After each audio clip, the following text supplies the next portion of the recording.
We come to the fourth presentation of the Parayana, the way across. The way across into what in the 1950s was called space. And by the 21st century it's called space and time. But the more accurate quality is of a conscious space-time. And then reversing time and space, because time is more primordial, a conscious time-space with an S, conscious time-spaces, and then conscious times spaces, and then consciousness times spaces.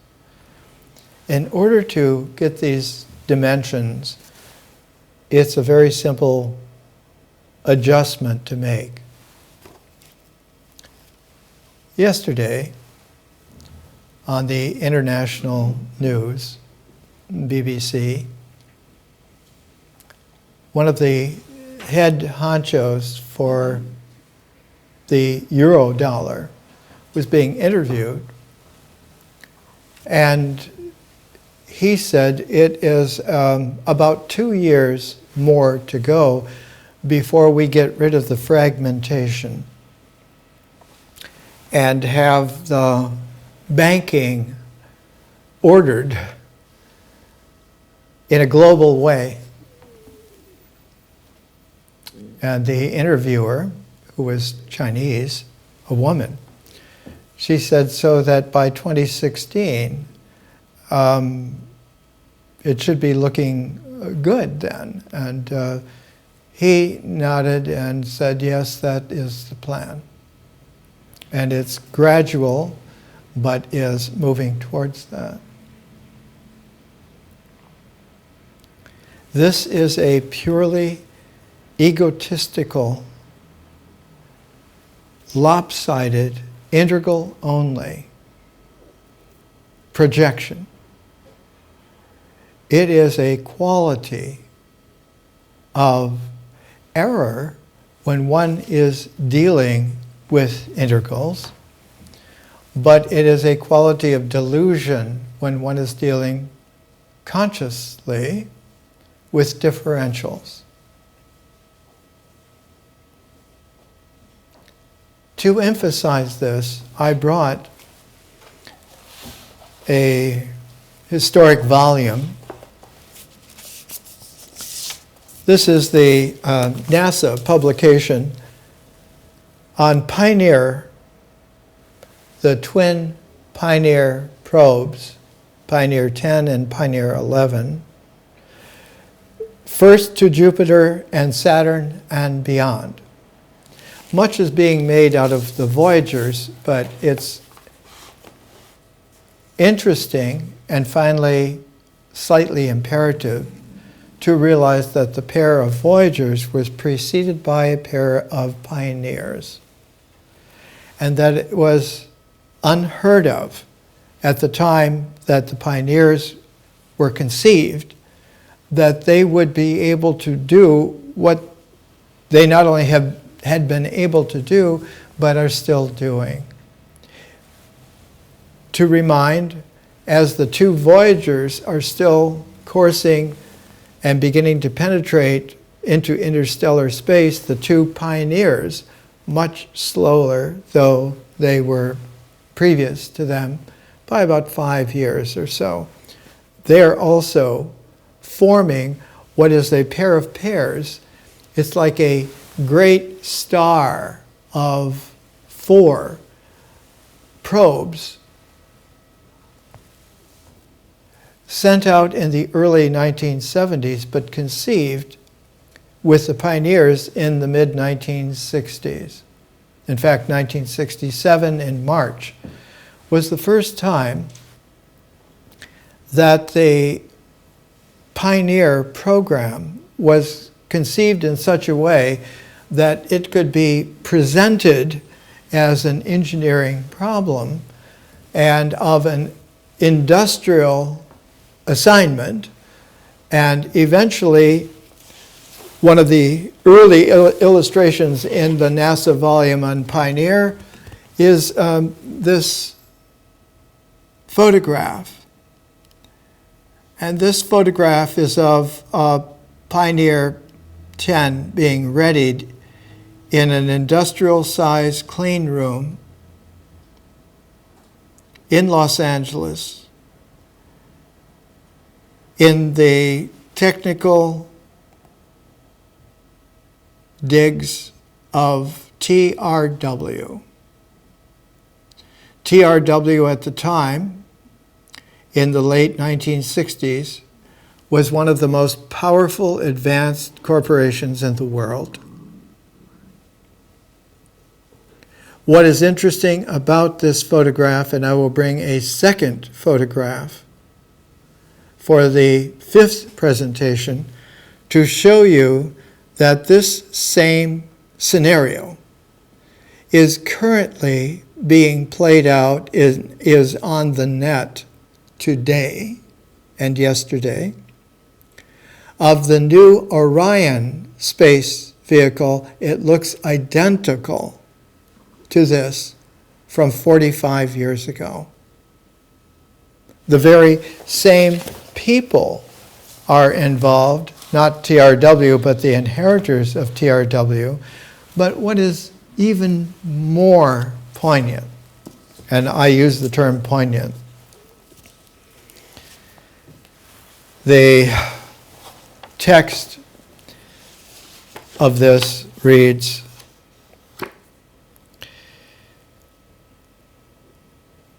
"The Pioneer spacecraft was designed to fit within the 3-meter, 10-feet shroud of the Atlas Centaur launch vehicle. The Orion capsule," and we're going to use that term, it's not a spaceship.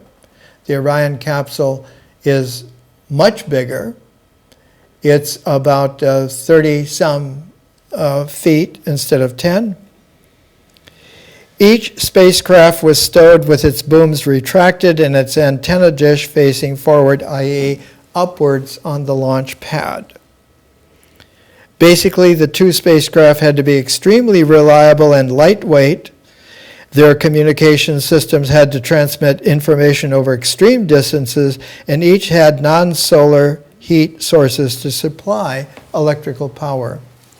The new Orion capsule has a balsa wood core with carbon composite coating it. So the materials aspect to it is 21st century, but the configuration is late 1960s.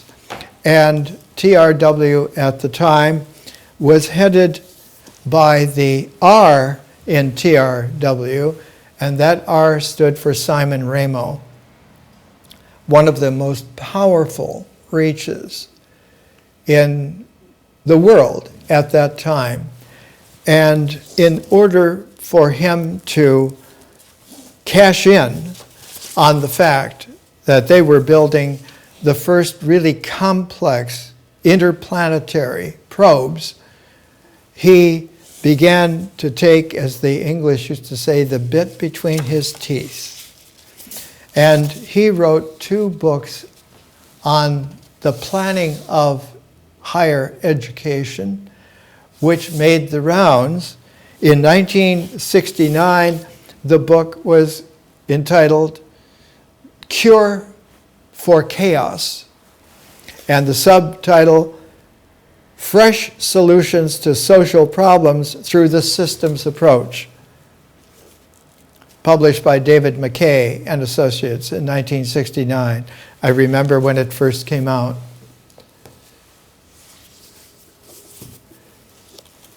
The second book followed on the heels of Cure for Chaos, Introduction to Systems Approach to Education, and it was a deeper incrimination, and its title was Century of Mismatch. And it was again published by David McKay. And in all of this, the systems approach that had been applied to engineering problems that received grand, almost grandiose application in the late 1960s, culminating in 1970s. By 1970s, it was assured not only that we were going to have the pioneers 10 and 11, the previous pioneers were not really adequate for interplanetary research, and especially would not have the capacity to extend their usefulness as the two pioneers have. Now, since 1972, they've been in service for about almost 42 years. When these came out, I was in the 5th year of graduate studies at San Francisco State. And in 1969, when Cure for Chaos came out, San Francisco State was closed down because of riots that were continuous, protests, and so forth. The president of San Francisco State at the time was Sesshu Hayakawa, who was sometime actor in films like The Bridge on the River Kwai, but was especially known as being an expert on language and syntax and the use of exactness in spelling out literally what one means so that the communication is exact and you get what is being said to you, i.e., what you are told to do. He was inept and helpless in face of the massive contagion that spread from Berkeley across the bay into San Francisco and finally settled in the most vulnerable part of San Francisco culture, and that was in education. At the pinnacle in San Francisco was San Francisco State. And the protests were so huge in San Francisco, at San Francisco State, by 1969, that more than 5,000 helmeted, armed, shielded, glass troops of police from all over came in so many buses that they had to park them into the side streets leading away from the campus of San Francisco State, not just down 19th Avenue, but off towards the coast. And there's a little lake that's there, and around that lake and further on. And they were on the campus with about 20,000 protesters, demonstrators. And it was in that particular environment that I had to take my orals for my master's degree. They didn't give in my department a PhD anywhere except at Columbia and the University of Chicago, but San Francisco State, the only other place that had it, would give a master's degree. But after 4 years, I had studied longer, built up more courses than 2 PhDs would require. I was there where in his little Scottish hat and a kind of smug smile, Sesshu Hayakawa came up to the plug on a megaphone that a young female demonstrator was talking with and to the huge seething crowds, and He simply, with a smirk, pulled the plug.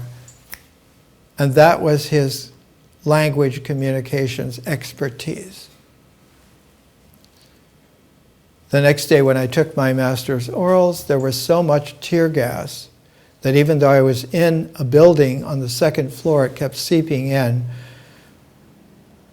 And my mentor at the time, who was Chinese, Gaiyu Shu, and I was the teaching assistant to Rabbi Alvin Fine, who was a professor of humanities also. They decided that it was too dangerous for me and that I would have the privilege of doing my orals, not the written exams, but the orals off campus. But Gaiyu was the one who came to fetch me and to say, now that you have finished your written exams for the degree, we have to deposit them in the office of the president in order for that to be done. And we had to walk across campus in a Dante's Inferno scene. Unbelievable. In 1969 San Francisco, beloved city, elegant, to be walking through Dante's Inferno in one's place of great learning and honor. Gaiyu was a little bit shorter than me, and he said, just keep walking. It can get much worse than this.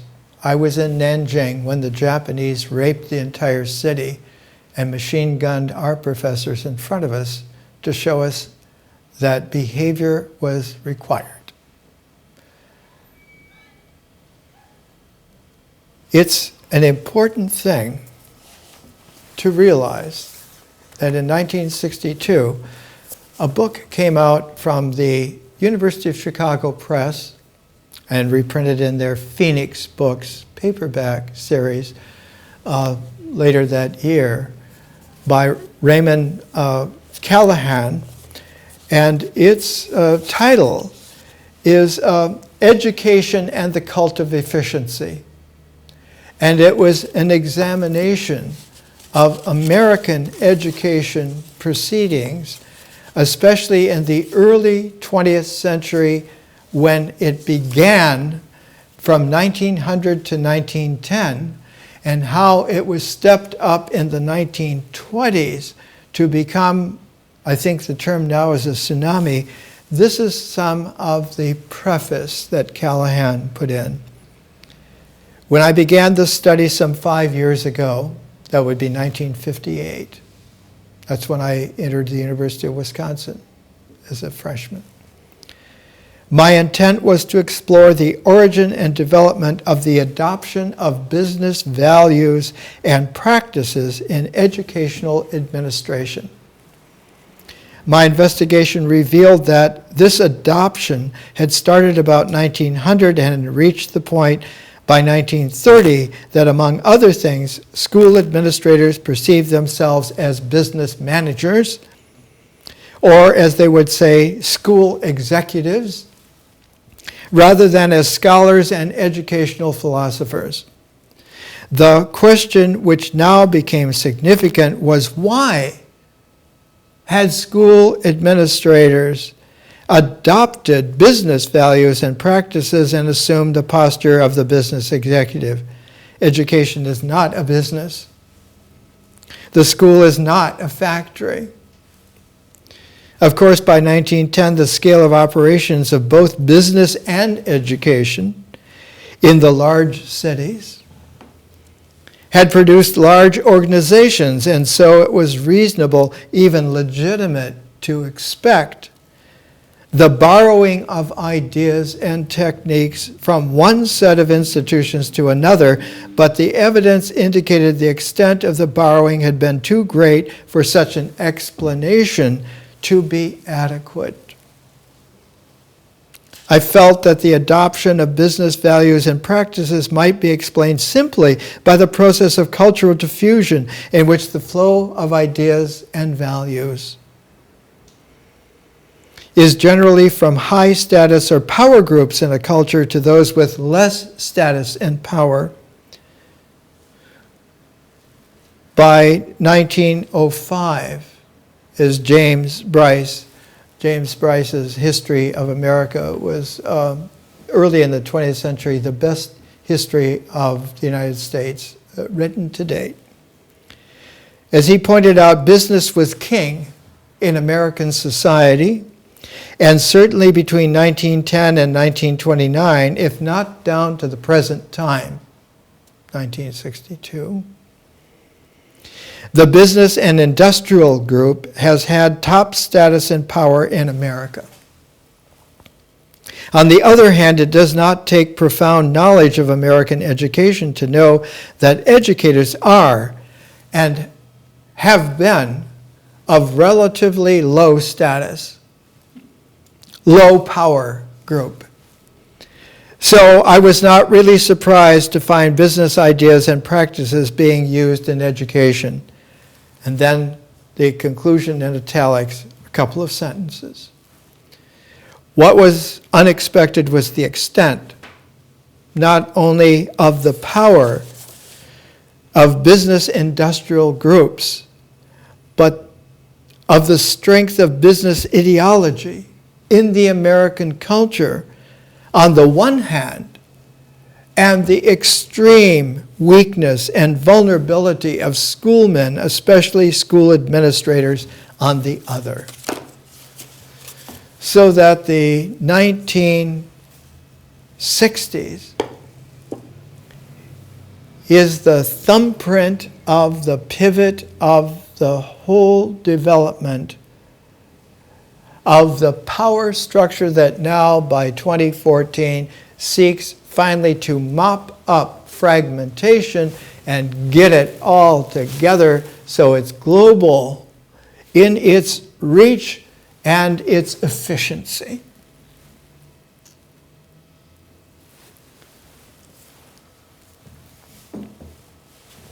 This is an illustration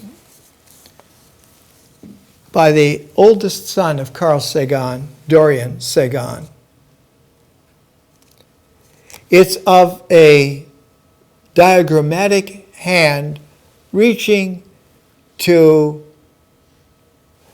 pluck the planet as a choice jewel to be shown in a new light. And this particular diagram came in his mother's wonderful book called Symbiotic Planet, and it appears in her book on page 53, and it is the Five Kingdom Hand.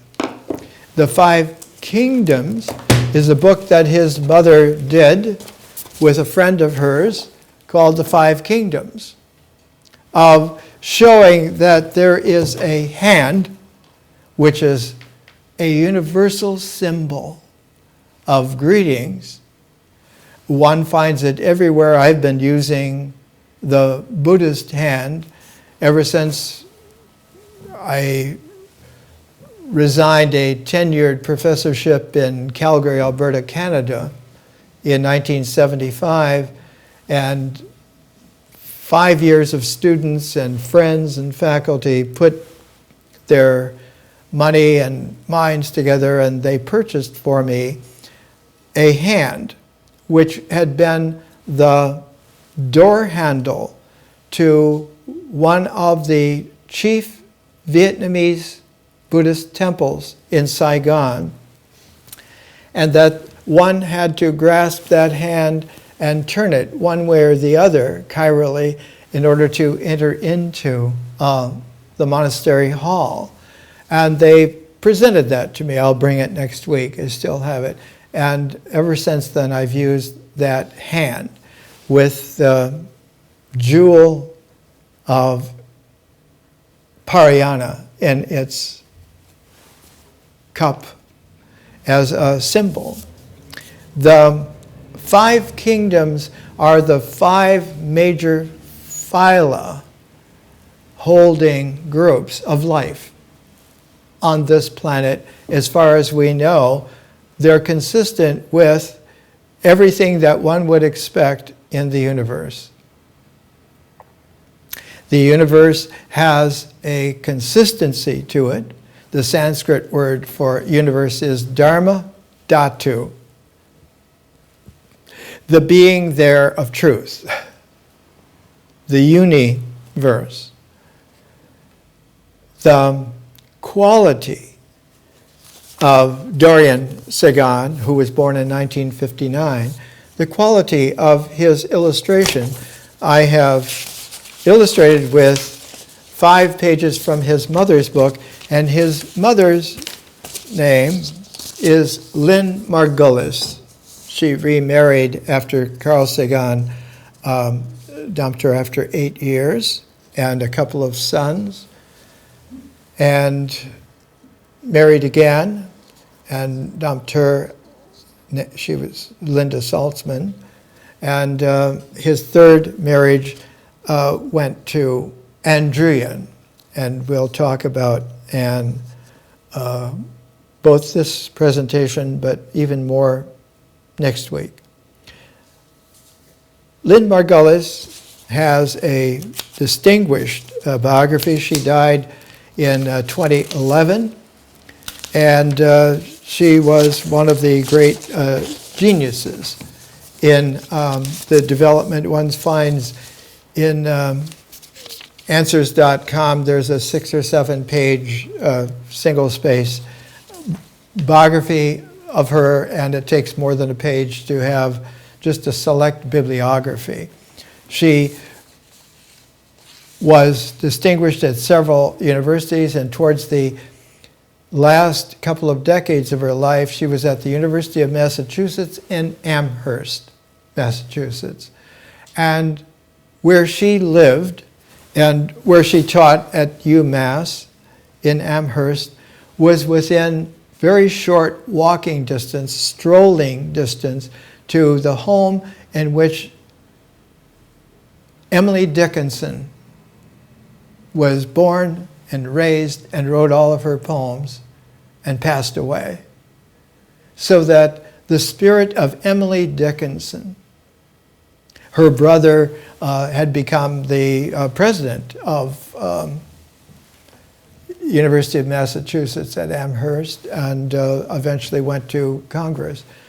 But the gentle, poignant resonance and harmonic of Emily Dickinson appealed enormously to many of the people who chose Amherst as a place that was midway in the state of Massachusetts from the metropolitan Boston, Harvard, Cambridge area, and the far western limit of the Berkshire Hills. That when one was literate in New England, or in the Northeast in general, but especially in New England, when one wanted to have a huge forest solitude, one went to the Berkshires. And the Berkshires were a place where great writers about the time of Emerson and Thoreau up to Emily Dickinson and Walt Whitman, where writers went to sequester themselves. And 2 of the most powerful voices and writers of the time went there at the same time, separately, but were acquainted. One was Nathaniel Hawthorne, who went there to write a very difficult classic work of his, The House of Seven Gables. And the other was Herman Melville, who went there to write Moby Dick. And Melville used to hike the couple of miles through the Berkshire Dale to visit Hawthorne. And when Hawthorne was finished with The House of Seven Gables at the time that Melville finally put the finishing touches on Moby Dick, Melville dedicated Moby Dick to Nathaniel Hawthorne. Amherst is the fulcrum midpoint between the retreat to go into depth quietly, personally, of the Berkshires, and the expressiveness of the Boston, Cambridge, Concord, metropolitan, almost megalopolis, of being able to express that. Express that in terms of not just a culture, but a civilization. Of reaching back and forward to give the quality of a demonstration of the way in which one can not just follow, but one can pick up the resonances and extend them. One can tune to the harmonic and have it play in any mode, on any scalar that one would like.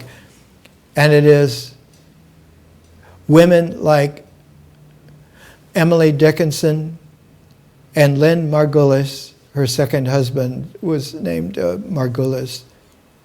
They characterize that feminine wisdom, that depth, that is the presentation that doesn't require the absenting of oneself from the participation daily. One doesn't have to go into a mountain forest retreat, nor does one have to stay into a megalopolitan expressive complexity, but it's not that there is a middle in between. It is a middle way which can be refined and developed. And the classic middle way of Buddhism was refined by the Mahayana, by the Great Way. And it is this refinement of the Mahayana that will engross us in the second half of today's presentation. One point. Carl Sagan and Lynn Sagan, when they were together first, in terms of their intellectual and spiritual coming together, for the first years in their coming together, there was a tremendous insight exchange. And that exchange has a quality of double refinement, which in ancient tradition and today is called the high Dharma. The Dharma is a truth of a universe. The high Dharma is the reality of the cosmos. And it's interesting that one should have the most successful series ever put on educational television. Carl Sagan's Cosmos has reached more than 600 million people since 1980, when it first came out, and has been rewritten, reproduced, refined by his third wife, Ann Druyan, and the presenter is going to be Neil deGrasse Tyson, the director of the New York City Planetarium. And I've included information on Dr. Tyson, many, many pages. And it will air in about a month's time here in 2014.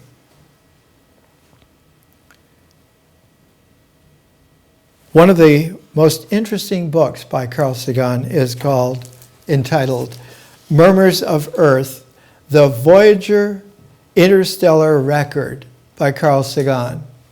And one of the first sections in its dedication has a very beautiful quality to it. For future times and beings.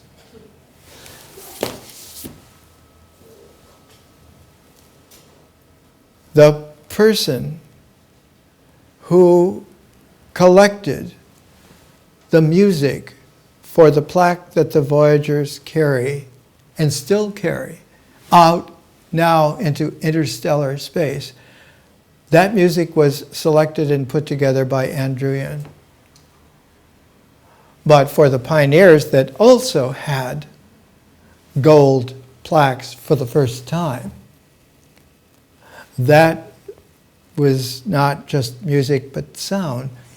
And Lynn Margulis had a great deal to do with that realization that we need to not only have diagrams and mathematics, but to have the feeling tones of music and the feeling meaningful tones that a good language is able to convey. And so, in a very real way, it isn't the systems approach. It is the refinement. In Sanskrit, the chain of causation is called pratitya samutpaya. But in the high Dharma, pratitya samutpaya can also be interdependent emergence. Nothing to do with cause or causes or causality. Nothing to do with dependent, but everything to do with, as Lynn Margulis' whole life work was, it's not just a biogenesis or a synthesis, it's a symbiosis genesis. Let's take a little break.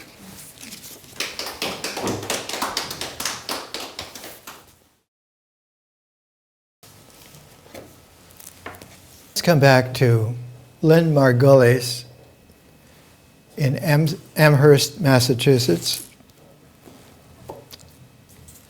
literally in the backyard of Emily Dickinson. In Symbiotic Planet, here's a very short paragraph to let you know her style and person. Brittany, on the northwest coast of France, and along beaches bordering the English Channel, is found a strange sort of, quote, seaweed that is not seaweed at all. From a distance, it is a bright green patch on the sand. The patch in shallow puddles. When you pick up the green water and let it slip through your fingers, you notice gooey ribbons much like seaweed. A small hand lens or low-power microscope reveals that what looked like seaweed are really green worms. These masses of sunbathing green worms the sand and effectively disappear. They were first described in the 1920s by an Englishman, J. Kibble, initial J, who spent his summers at Roscoff. Kibble called them plant animals, quotation marks, and diagrammed them splendidly in the color frontispiece of his book, Plant Animals, with a hyphen.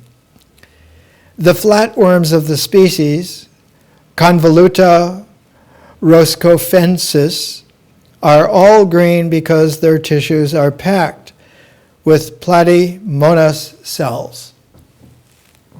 As the worms are translucent, the green color of platymosas, photosynthesizing algae, shine through. Although lovely, the green algae are not merely decorative. They live and grow and die and reproduce inside the bodies of the worms. Indeed, they produce the food that worms eat. The mouths of the worms become superfluous and do not function after the worm larvae hatch. Sunlight reaches the algae inside their mobile greenhouses and allows them to grow and feed themselves as they leak photosynthetic products and feed their host from the inside. The symbiotic algae even do the worm a waste management favor. They recycle the worm's uric acid waste into nutrients for themselves.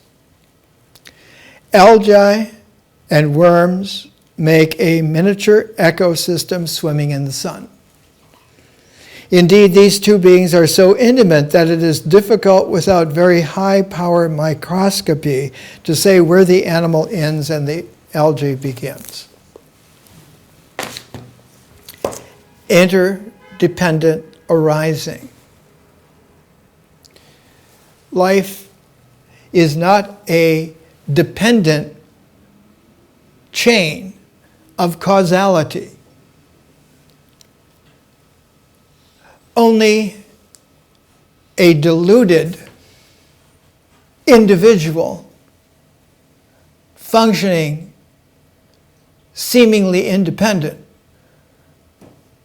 would be able to even countenance such an abhorrence.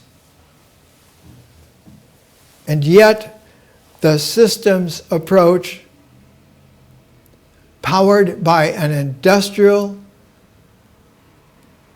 corporate structure with military intent to enforce it, obtains within a couple of years a global reduction of, quote, fragmentation. Not so. One of the qualities of delusion is that it evaporates the closer that it gets to the nightmare it will waken. One of the most powerful poets in the world lived in the 700s in India. His name was Shanti Deva. Shanti means peace. Deva means the divine. The poet, divine peace. His greatest work in 10 books, 10 sections, is called the Bodhicaryavatara. Bodhi, enlightenment; Karya, carrying; Vatara is the vehicle for carrying enlightenment. The Bodhicaryavatara has a couple of poignant books or chapters. The one that I prefer is the 8th. The one that the Dalai Lama prefers is the 9th. And so the current Dalai Lama has a tremendous commentary on the 9th book, the 9th chapter of Shanti Deva's Bodhicaryavatara, Transcendent Wisdom, a commentary guide to the Bodhisattva's way of life, because the vehicle carrying enlightenment is not the goal enlightenment, but is the gifting of companionship along the way, where all together carry together. And enlightenment is not where you get to, not a destination. It's not a goal. It's not the winning out of global or universal coming together. It is a sharing.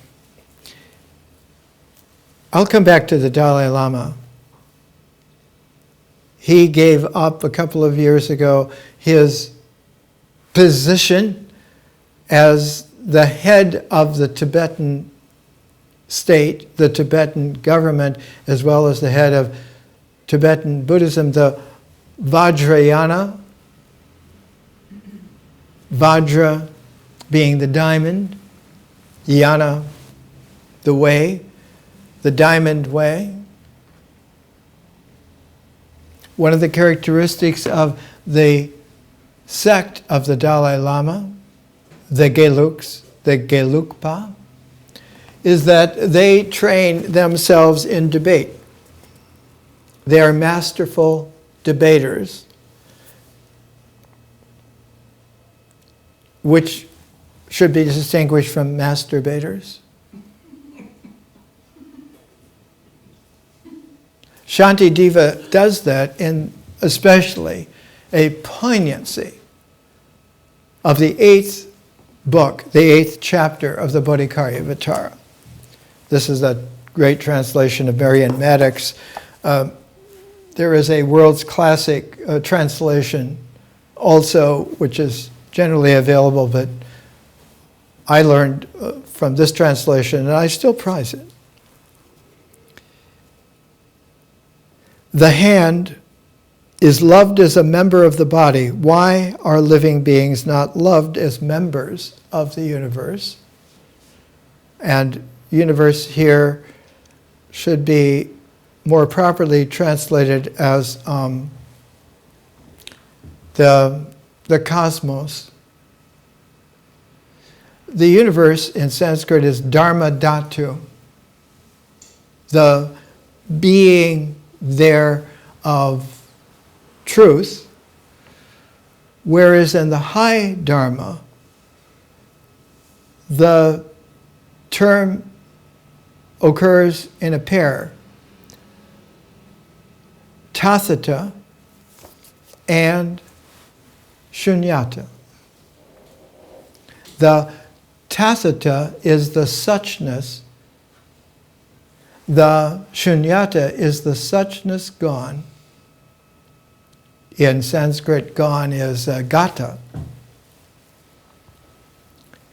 So that in the Mahayana, unlike the Theravada, the monks of the original way, the elder way, when they rise in the morning, they recite the Heart Sutra, especially the kernel, not the core, but the kernel that one can harvest from the Hridaya Sutra. And in Sanskrit, it recites as Gati, Gati, Paragati, Bodhisvaha. Gone, gone, completely gone. Enlightenment, behold. He writes, thus the Lord Avalokita has given his own name to protect a man from even the fear of being timid in the assembly. Avalokita is Avalokiteshvara, who is the Bodhisattva of mercy. The Dalai Lama is said to be the emanation of Avalokiteshvara, which is somewhat peculiar when you know the high Dharma, because the Avalokiteshvara was originally feminine. But her femininity was interpenetrated so perfectly that the completeness of femininity or the completeness of masculinity became cosmic. Avalokiteshvara is in the original iconic symbol presentation, very tall, silhouette. She is looking down, and she is looking down attentive, not so much to see. Her eyes have the familiar, seems like to those who are worldly, a glaze, but it is really an all-encompassing beholding. But she looks not to see, but to hear. She has ears to hear. She hears the cries. She hears the prayers. And she responds in giving the encouragement that you are heard. No matter who, why, where, when. You are heard. And that hearing has a quality in Sanskrit called punya. Punya means merit. It has merit. And what merit does is it dissolves karma. Punya dissolves karma so that it does not leave a trace. Sometimes when it's a little ineptly, originally, maybe a little too freshly acquired, it seems to leave a little soot.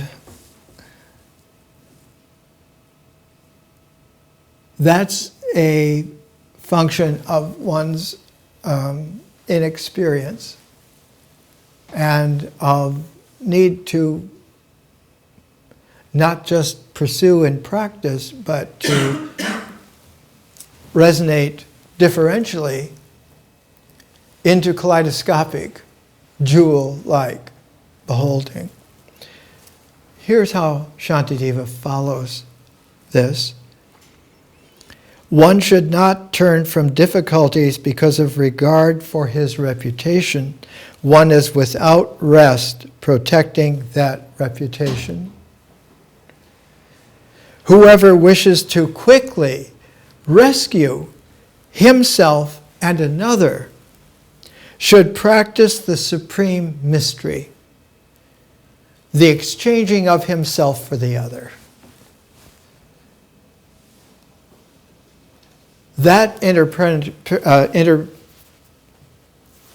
not dependency, but interpenetration is a shared presence. That shared presence is the core.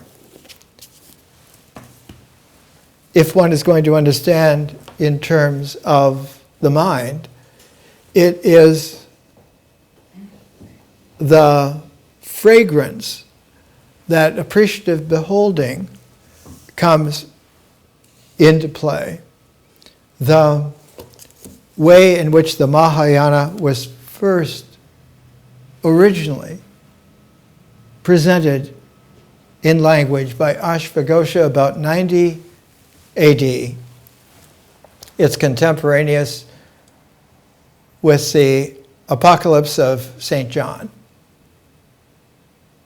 It's contemporaneous with the return of the cup of the Last Supper and its double transform into the Grail in Antioch.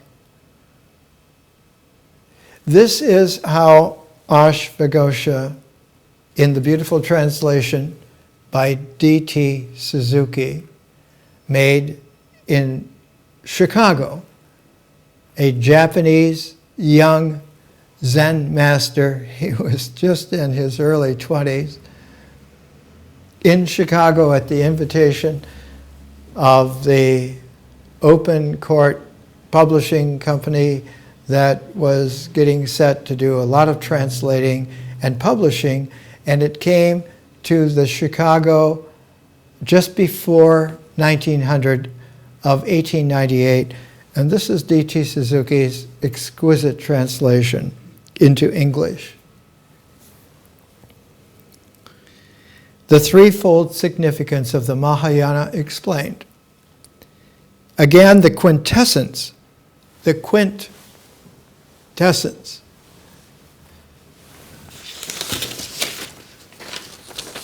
the quintessence. Again, the quintessence and the attributes of suchness. Not only tacita, but in this case, in Shantideva, he gives it an extra oomph. In the language in D.T. Suzuki, by that time, even though young already in his genius, sensing the resonances of what Ashvaghosha is presenting, and so he uses a translation that is of the term Buddha tacita, the suchness of a Buddha. But what's being presented in the Mahayana is not the Buddha, but the Bodhisattvas. They're plural. And they're capable of going across nirvana to the other shore. Plural, other shores. Again, the quintessence and the attributes of suchness know no diminution or addition, but remain the same, whether common people, the Sanskrit of that is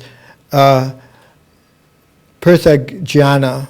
Prithajnana is like for villagers. Or Shravakas, that's those who pretend that they're a little better. Pratyeka Buddhas, those that pretend that they have made it on their own. Pratyeka is similar in Sanskrit to preta. Preta means hungry ghost. Bodhisattvas and Buddhas.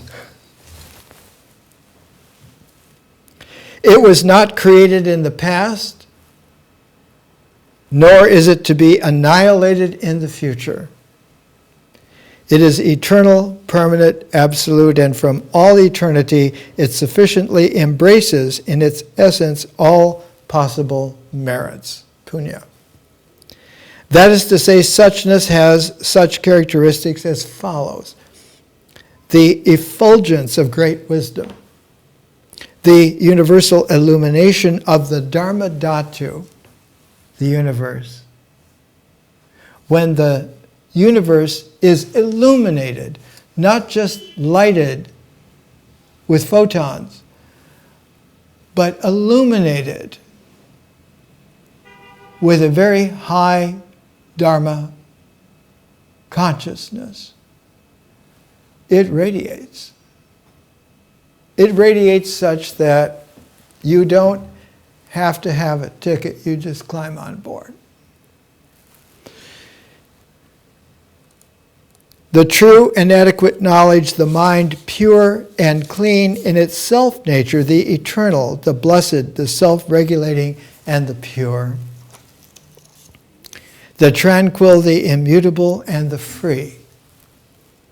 And there is no heterogeneity in all those Buddha dharmas, which outnumbering the sands of the Ganges can be neither identical, urkatha, nor non-identical,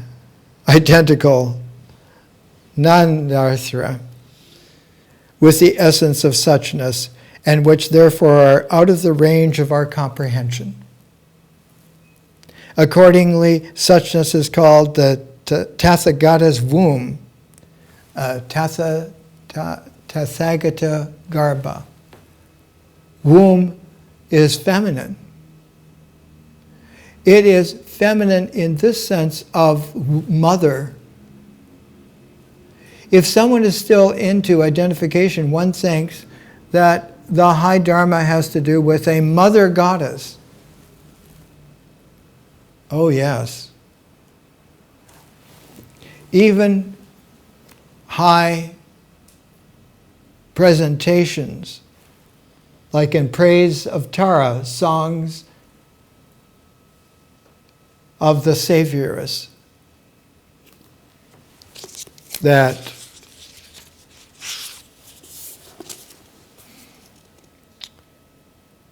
No mere legend or personified abstraction, surely, but a perfect Buddha, a Buddha awakened to omniscience who has appeared to countless devotees, often saving them miraculously in desperate circumstances. Three major strands intertwined to make the Tara we know today: Bodhisattva, Mother Goddess, and Tantric deity. That is not so. That is good for debates, to make points, to win. All of that is delusion. Not an iota, not a jot is real. It is convenient. And for that, one has to look at the origins of the Gelugpa, the Gelug sect of Tibetan Buddhism, because there are others. The Gelugpa, in terms of their iconic symbols, are the yellow hat lamas. And the first yellow hat lama was Tsongkhapa in the 14th century. And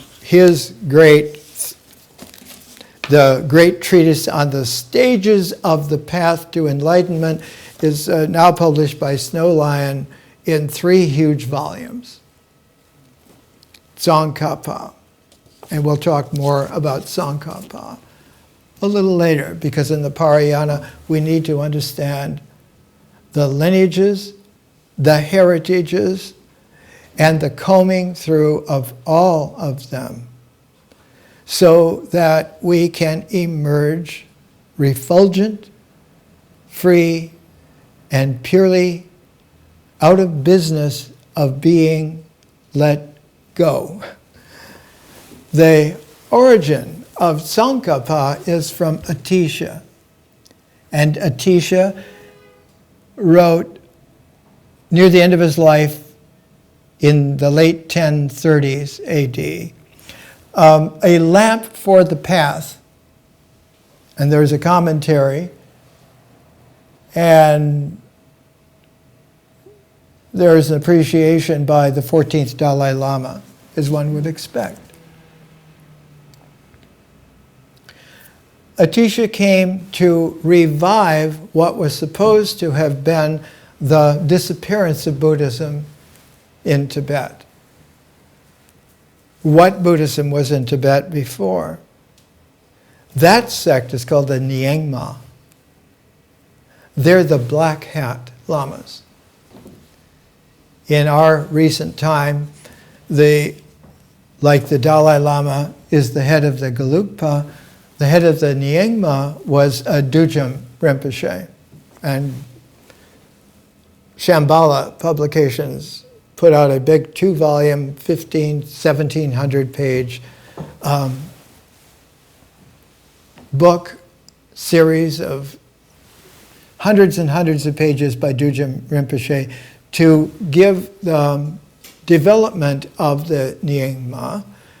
And in the Berkeley, San Francisco Bay area, Tarsang Tulku was the carrier of the Nyingma to that San Francisco Bay region, and developed in the northern part of Marin County, almost up to where the Russian River is, a monastery called Odeon. But the beginnings of the Nyingma, like the beginnings of the Gelugpa, like the beginnings of the Kargyupa, and all the other Kadampa, all of those sects began in an India where Buddhism was undergoing a massive distillation. Out of the fermentation that had developed with the rise of the Mahayana through incredible brilliance, had come to understand that Avalokiteshvara not only hears, but gifts. And gifts in a way that there is a grace of life that is gifted. And in Central Asia, about the same time that Avalokiteshvara was becoming not hermaphroditic, but really a masculine presentation of universality, the balance to it was a feminine presentation of cosmicality, and that was Kuan Yin. And for Kuan Yin, she reaches back to the origins of Avalokiteshvara, who originally was the Lady Prajnaparamita. So that in the Vajrayana, one comes across 10 perfections, 10 paramitas. They include means, power, those kinds of things. Whereas the 6 paramitas were there with the Lady Prajnaparamita, who was based on Mary Magdalene through St. Thomas, who brought the seed that didn't convert, but made beholding possible for the teacher of Ashvaghosha. His name was Parshva. In that part of India that is today the Swat Valley, Kashmir part of Pakistan. If you go to the Gospel according to Thomas, out of the 114 sayings of the living Jesus, the last one, not the culmination, but the releaser. St. Peter characteristically says to Jesus, "Let Mary go from us. Women are not worthy of the life." And Jesus says to Peter, "Look here, I myself will lead her so that she becomes like all of us, capable of eternity." More next week.